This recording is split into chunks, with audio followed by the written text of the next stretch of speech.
ke jitang aklam taralang so kargiri sunin so romaji along silo la pendo nili jongjung karjap kito la ke sing merjeng acitaya long si tolo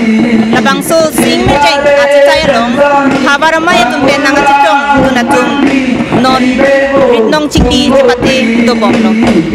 dia long nang litum kangsir kang capdun aputat nang chanta ko son sinang litum kangsir kang capdun kilang iglo la bangke nilitum nondak nilitum la kang saya atum nondak do perlo la sini itu mangke hala aceng buru aceng kitip dun pen ke wang chok ma chok chema la pen dirtung ngateng pen bang blikep chok ma chok chema la pen litum karbia khai apindeng sumpot chok lim lo ma chok lim lema la pen hala ke klem i ke dam i ke nong ki sim i asona mung kudali no ke no pak la hai chok ma chok chema la pen han kiri damahut han ke thabia phan hak do thaima vema la pen itum ke nong angkung chok ma chok chema la pen ala bathami hum la pen bab ki phu ba soke rot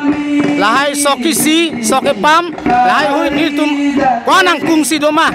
la so bang sini itum non dagri kelang taklip dun lo itum la kurung sai mane itum la kang sai dun atum bang ke la si non ta inside dun bom lo la si non ta kan woi lo he la si ke chok atum da dolo mane ga lun lun le tum da dolo mane ga lun lun atum da dolo la si non ni tum la chokli matu mansini tum ke me la pena number pi pe ongko aphai pi pe ongko choro lo ili tum ta la nona we mi tum ta la si la sorry nong ching di bang ke ili tum non ke kan ki lun ta bi po nang ko lo ala so di ini ngarong pik la sorry nong ching dia hu di so yang jeng to jeng ni la son men si rit dam dam ang diang dom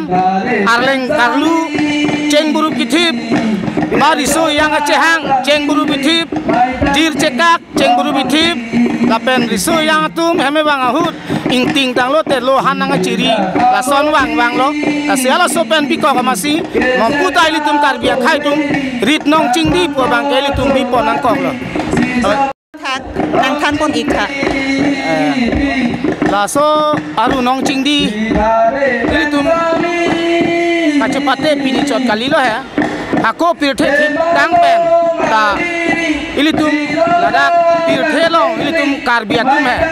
dolo pen ilitum ta choklem nang kok chodam nang kok amasi so ka choklem ka chodam ahut ke ilitum inglong arit pan nang kok inglong arit pan lo pulo tang te ilitum la karhet kali tang lo pulo ke nong kisim ke don wet ke une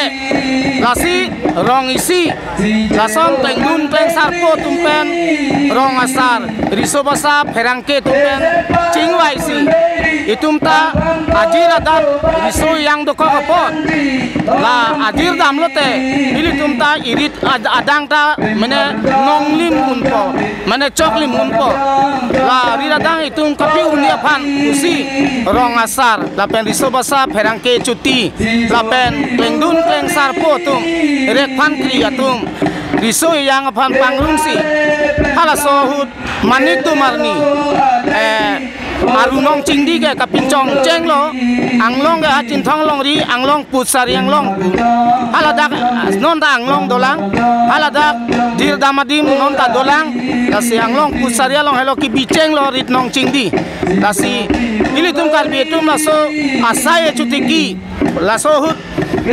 riso yang atum rit nong cingdi hala so hut jeng toy jeng ni tharlon pon lo kudali pon lo adak ili tum la anglong pusar yang long long lelote riso yang atum kowe bikon gecu lapen kela kesang lang kijun la son lo lapen ngela edom adom tin ciri kon lo ma na so ka ciri kewar la bangke leng sarpo rek pan kriya tum si puncen pensi adom tin rong si arita me ningkan siang bong ke nong nong la nong tang lo polo tang te la si riso yang atum dir cekak puta dolo la dir cekak pulunte atum riso cujun do po la si ala so hodil tum karbi akhai tum ta ala so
I'm